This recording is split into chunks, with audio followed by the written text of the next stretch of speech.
Good afternoon, my class members. I welcome you to yet another class session where we discuss modules of General Studies course, use of English on slides. Now, as usual, my name is Dr. BD AMINU. I'm going to take you through another yet new module. Let us see the next slide in order to know which module are we going to discuss. The module is on writing skills. So we have, this is the first lecture of the module because there are two issues concerned the chapter or the module, writing skills. So we are going to have the first lecture, on writing skills as follows.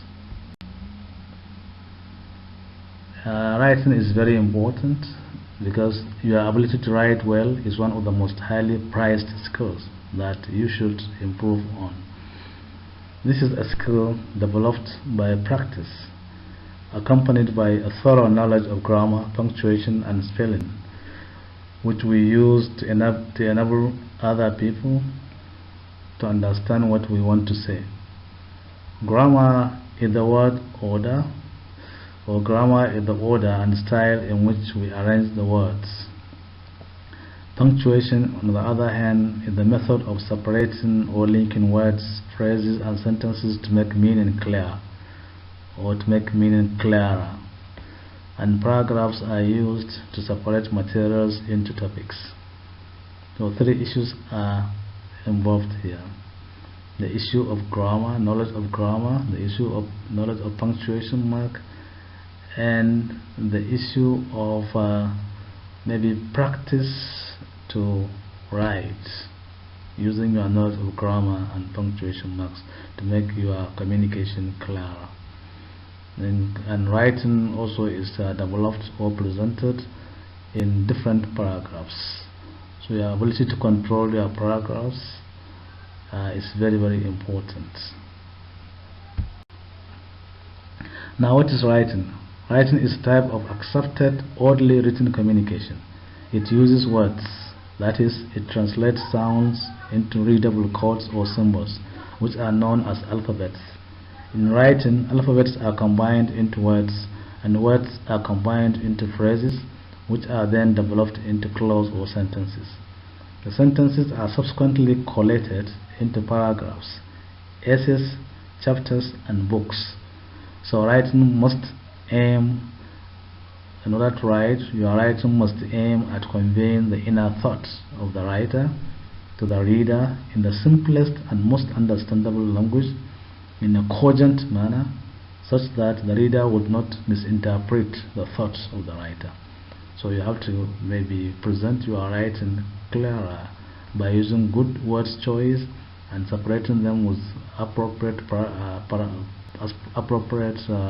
punctuation marks, so that your idea, your information will be displayed in a clear form to the reader, so that the reader can easily understand what you want to communicate to him or her. Now, what are the essentials of good writing? There are essentials of good writing, and here we go. Writing must satisfy the purpose of the writer and the reader. It must be well thought out, such that the reader is able to identify its theme and purpose. A writer must choose a subject matter in which he or she is knowledgeable or can find materials to develop. It must be organized in such a way that the reader can identify its trend. It must also be coherent. All the parts must live together, as well as show a particular direction of thought.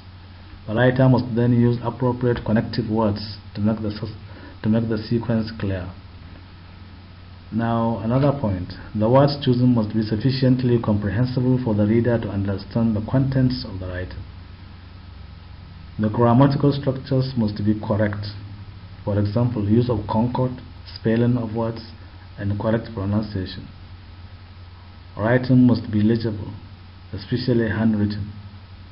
It must also be put in its right channel, whether it's a report format, whether in a letter form, whether as a minutes, whether in as an article, whether as a memorandum, whether as a communique, etc., etc. Writing must also be logical. The thoughts and ideas must be sensible. It must be sequential. It should mix the sentence structures using simple, complex, and compound sentences. As much as possible, writing should express one idea in a paragraph, choosing a topic sentence and developing it in the paragraph, with the topic sentence containing the main idea. So if it is not a fiction, if writing is not a fiction, it must be factual. Fiction allows imaginations, whereas factual writing admits accuracy and verifiable truth. If possible, illustrate ideas with data, visuals, etc. In other words, if possible, in your writing, you should illustrate ideas with data, visuals, for example with charts, graphs, diagrams, pictures, etc. A good writing should be concise and precise, without wasting words because of cost and time of the reader. If there is need to quote or use other people's original work, they must be acknowledged. Otherwise, the writer would be guilty of plagiarism or piracy. What does that mean? Plagiarism or piracy means stealing of intellectual property without acknowledging the source. Now, paragraph development. We said that if you want to write something to the audience, you must make sure that it's presented in paragraphs, and each paragraph should explain an idea with the main idea with supporting details following it. Now, what is a paragraph? A paragraph is a group of sentences that express a single idea. It is a group of sentences that talk about a particular topic. The first sentence of the group is indented. The first sentence of the group is indented. That is, it begins with a little bit more to the right of the margin than the rest of the sentences in the group. Alternatively, a paragraph can be marked by leaving a blank line from the preceding paragraph. So you have two ways of indicating a paragraph beginning. You begin by leaving a space to the right, or you just leave a blank line before proceeding to the next paragraph. Now we say you should have one idea, and that idea mostly is presented in the topic sentence of the paragraph. So what is topic sentence? The topic of a paragraph is usually introduced in a sentence. This sentence is called the topic sentence. The topic sentence can do more than introduce the subject of the paragraph. So a good topic sentence states an idea or an attitude. For example, the controlling idea about the topic, as well as which controls what the sentences in the paragraph will discuss. That is what we mean by topic sentence. How do you recognize topic sentence? Why should the topic sentence be placed in the paragraph? Because it usually introduces the entire writing, the topic sentence is often placed at or near the beginning of the paragraph. It can be placed near the middle or end of the paragraph, depending on the type of paragraph it is used. Sometimes both the topic and the controlling idea are not stated clearly in one sentence, but they are present. In this case, both are implied, i.e., they are suggested in the development of the paragraph. Essay writing. So now we have issue writing is concerned with maybe writing an essay. So what is essay? What is an essay? An essay refers to any short piece of writing that analyzes or interprets a situation in a personal way. Many class assignments call for an essay writing because so much of what you write is likely to be in an essay form. Some essays contain the opinion of the writers. Some classify or compare and contrast situations.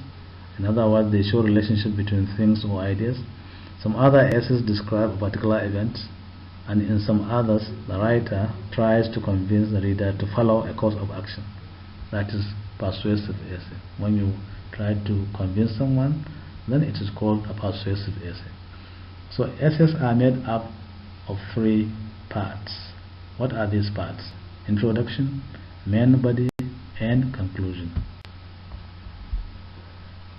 So having seen what an essay is, now we look at the types of essay.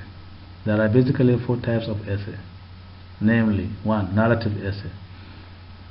This tells a story of what happened in the past, which could be factual or created. That is, it could be factual or fictional. The dominant tense used in the narrative essay is the present tense. If the narration is a typical experience, what people used to do, or what people usually do, it may be going on now. The present tense is used. The dominant tense used in the narrative essay is the past tense. Is the past tense, not present tense. In the past tense. So if the narration is a typical experience, or it may be going on now, then the present tense can also be used. The second type of essay is descriptive essay. This gives a clear picture of a situation or an event, its outlooks, behavior, etc. In this case, adverbs, adjectives, figures of speech, metaphor, simile, etc. are used to describe the situation or an event. The description must be organized so that the reader can vividly imagine the scene, object, or person being described. So you have to make sure that the description is organized so that the reader can vividly visualize what you are trying to describe to him or her. Number 3, the third type of essay is argumentative essay. This type of essay presents point of view convincingly for the reader to share or to agree. It is meant to either persuade, prove a point, or discuss problems by giving various sides of the argument, with or without solution, and uses facts where necessary. So you argue for or against to convince your listener or the reader. Now, the fourth type of essay writing is expository essay. This involves giving explanation or specific directives. It is a kind of essay that enlightens the reader through analysis, comparison and contrast, classification and exemplification. The aim of this type of essay is to instruct or inform the reader. Let's now see letter writing. Now, letter also is written. In spite of the relatively recent prevalence of emails and text messages as alternative means of correspondence, letter writing still enjoys a pride of place in terms of utility and is widely used by many people and organizations to correspond or communicate with other people or organizations. Letters are very much important in organizational activities. That is why companies employ highly trained and specialized secretaries and legal practitioners to help, among other responsibilities, in writing good letters for them. So letter writing still exists, and it's another means of writing communication. Now let us see the types of letters. How many types of letter writing do we have? There are a bit of controversy among experts with regard to the types of letter writing that should be adopted in normal communication. Some scholars classify letter into two, that is the formal and the informal. Others still retain the older classification of letters into three: formal, informal and semi-formal. It is important to note that the type of a letter is determined by the tone, physical features and the purpose for which it is written. Now let us take them one by one. Formal letter. A formal letter is otherwise known as business letter or official letter. This type of letter is meant for official communication in business establishments, public institutions or private organizations. A formal letter may take the form of an application letter, letter of complaint, letter of request, letter of inquiry, letter of acknowledgement, etc. The language of formal letters should be accurate, concise, clear and strictly formal, without unnecessary greetings or show-off familiarity. It is also advisable that a writer of a formal letter should avoid such language usages as ambiguity, contraction, slangs, cliches, idioms, proverbs, wordness, archaisms, and abbreviations. All this should be discouraged while writing formal letter. What is the format of a formal letter? It must have an address. Formal letters have two different addresses. the address of the writer, that is addressor, and that of the recipient, that is addressee. The address can be in a block or slanted form and must be written in full, with the exception of formal abbreviations such as PMB or PO Box. The address of the writer is written at the top right hand side of the first page, followed by the date. This is followed at the left hand side of the page by the address of the recipient, which starts at the first line following the last line of the address of the writer. Abbreviations such as SENT for or ST for street, RD for road, etc. are not allowed in both the two addresses. The name of the country should be written if the letter is to be sent to another country. Number 2, the date. This should be written below the address of the writer and before the address of the recipient, followed by a full stop. These are some of the ways of writing the date: 2nd April 2016, or 02/04/2016, or 02-04/2016, or April 2nd 2016, etc. Any one of these is appropriate in writing the date while writing a letter. Number 3, salutation. The salutation. This is the kind of greeting with which the writer opens his or her letter. It is written at the left hand side of the paper, immediately below the address of the recipient. The salutation or the salutation is always followed by a comma. For example, dear sir, comma, or dear madam, comma, etc. Here, abbreviations are allowed with titles such as Mr. or Mrs. or Miss or Doctor or Prof, etc. However, one can decide to drop the full stop after each title. Number 4, the title or heading of the letter. This is written below the salutation and shows the subject matter of the letter. Titles or headings can be written in either upper or lower case. However, if written in the lower case, titles must be underlined. Also, a writer may decide to write titles in bold print. Number 5, the body of the letter. This section contains all the information which the letter aims to pass across. The section also contains the introduction, middle, and the conclusion of the letter. The introductory part gives background information on and the purpose of the letter. The middle part presents and develops the item of information the letter is intended for in short paragraphs. The concluding part states the desire or hope about what should happen next. This is done in order to avoid abrupt ending of the letter. Number 6, the complementary clause or subscription. This is written about 2 lines from the body of the letter, at the left or right of the page. The most acceptable form of complementary clause or subscription is formal. The most acceptable form of complementary clause or subscription in formal letters is yours faithfully, with Y in uppercase and F in lowercase. Other alternative ways of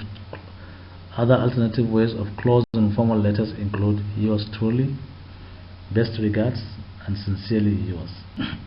Note that only the first letter of the complementary clause is written in uppercase.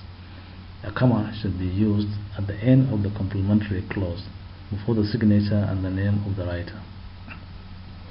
Number 7, the signature and name of the writer. The signature of the writer should follow the complementary clause or subscription, then his or her full name. A woman should identify her gender by indicating her marital status through putting Miss if she is not married, and Mrs.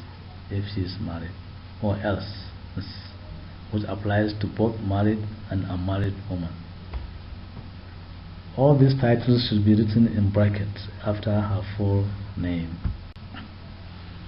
So here you have an example of a formal letter which is written to the registrar by University Kano, who is now a female. Well, the registrar is presumed to be a female. So you can read through. Letter of request for deferment of my studies. Someone writes, and this is what he writes. I write to inform you that I am a returning level 2 student of the Department of English and Literary Studies. Due to financial problems, I was unable to do my registration before the registration portal was closed. Thus, I write this letter to request for the deferment of my studies for this academic session until next year. I can then continue from my current level of study. In view of the unfortunate situation I have encountered, I pray that my request will receive your kind consideration. Yours faithfully, then the signature shall follow, and the full name of the writer. Assuming you are writing this letter, then you should just sign and put your full name in the end. This is just a sample for you. Now, having seen formal letter, obviously we can now look at the informal letter. What is an informal letter? This is a letter written to family members, relatives, friends, and acquaintances. As such, it is otherwise known as a friendly or personal letter. Informal letters can be written for a number of purposes, such as to congratulate someone on the birth of the new baby, to express sympathy, to offer greetings, etc. Due to the level of familiarity between the writer and the recipient of an informal letter, the language of the letter is expected to be relaxed, casual, and chatty. However, the level of informality in these letters may differ from one person to another. This means that the language a person uses in writing to his father, uncle, or a very senior brother could be quite different from the one he or she uses to write to a friend or a colleague. Now, what is the format of an informal letter? Now, it has also address, but different from that of the formal letter. Informal letters only have the address of the writer, written at the top right-hand side of the first page, followed by the date. Like informal letters, the address of informal letters can be in a blocked or indented form. The writer may decide to punctuate the address and the date, or he or she may leave out the punctuation altogether, but one must be consistent. So if you decide to punctuate the address, then you should be consistent. If you decide not to punctuate the address, then you should be consistent. Number 2, the date. This should be written below the address as usual. Number 3, salutation. In informal letters, the salutation usually takes the form of Dear Sani. You just write the name of the person whom you are writing to. Dear Joseph. For close relatives, one can use my dear mother, dear daddy, etc. Note that a writer may decide to write the salutation in upper or lower case at the above example shall, or at the above examples shall. Or he or she may capitalize only the first letter of the salutation, as in my dear brother. The salutation is always followed by a comma. Number 4, the body of the letter. This is the stage where the writer explains the message he or she wants to convey to the reader. The tone of the language of informal letters is very important, as it shows the level of familiarity and closeness between the two parties, or the two entities.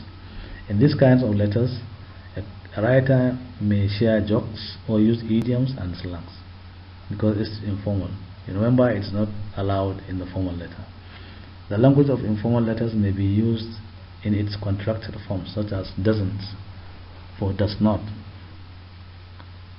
you are for you are, isn't for is not, have for I have, etc. One may begin an informal letter by asking about the person's health and family welfare. This is not applicable in the formal letter. Now, the complementary clause. For informal letters, the complementary clause or subscription may include any of these forms. It could be yours sincerely, it could be yours affectionately, it could be yours, or your loving daughter, or your loving son, and so on and so forth. Your loving friend, and so on and so forth. So complementary clause should be followed by a comma also. Now, the 6th format is the name and the name of the writer. This should be written below the complementary clause. There is no signature in this kind of letter. Now, here you have an example of an informal letter as well. You could see that it has no title. It only has the address of the writer, and then the salutation follows, Dear Said, and then the content just starts. There is no title of the letter because it's not a formal letter. So, Dear Said, how are you getting on? How is the weather?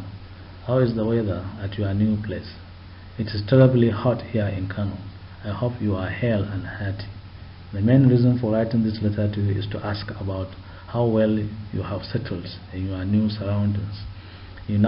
Since you were given a transfer of service from Kano to Edo, I have been unable to contact you because of my hectic school schedule. For someone like you, who has never traveled to the southern part of this country, I'm sure you are experiencing something of a culture shock, as you are witnessing it firsthand now. The norms, values, and to some extent religion of the people in the south are completely different from those practiced largely in the north. This is not to talk of changes in weather and food. I know you are finding it very difficult to adjust to this new experience. However, since your work involves mingling with a lot of people, I'm confident that in no time you will get acclimatized.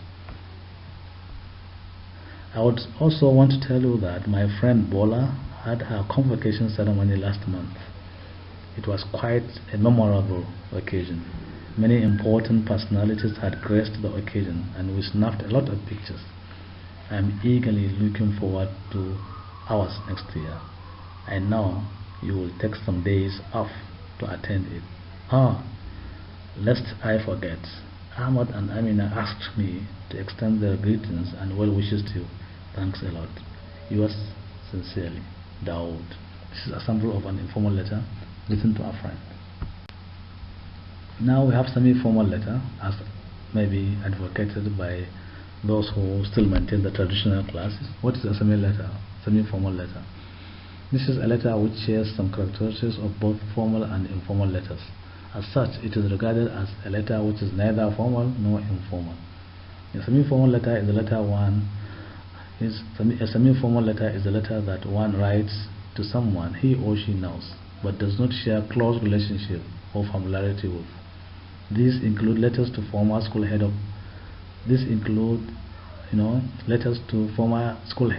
or boss for information, letters to an adult family friend, or letters to a father's or mother's friends and similar persons.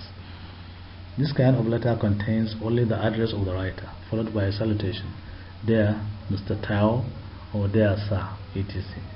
This is followed by the body of the letter, which should be written in a polite and respectful manner.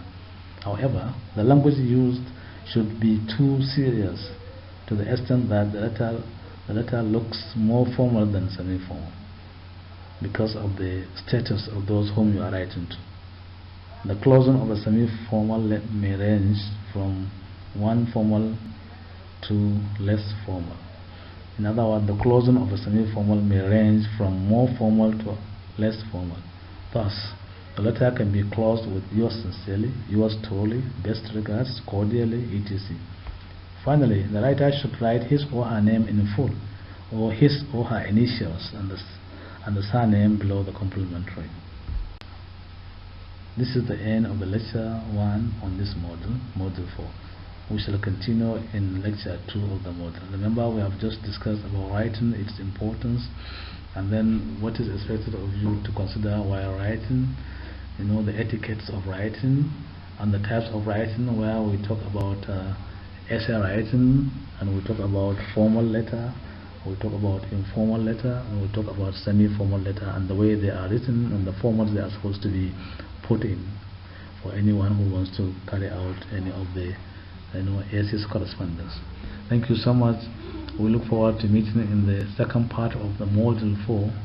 This is the first part, the first lecture part. Then we are looking forward to meeting you in the second part of the lecture in this same module 4, which is concerned with writing skills. Thank you and bye bye.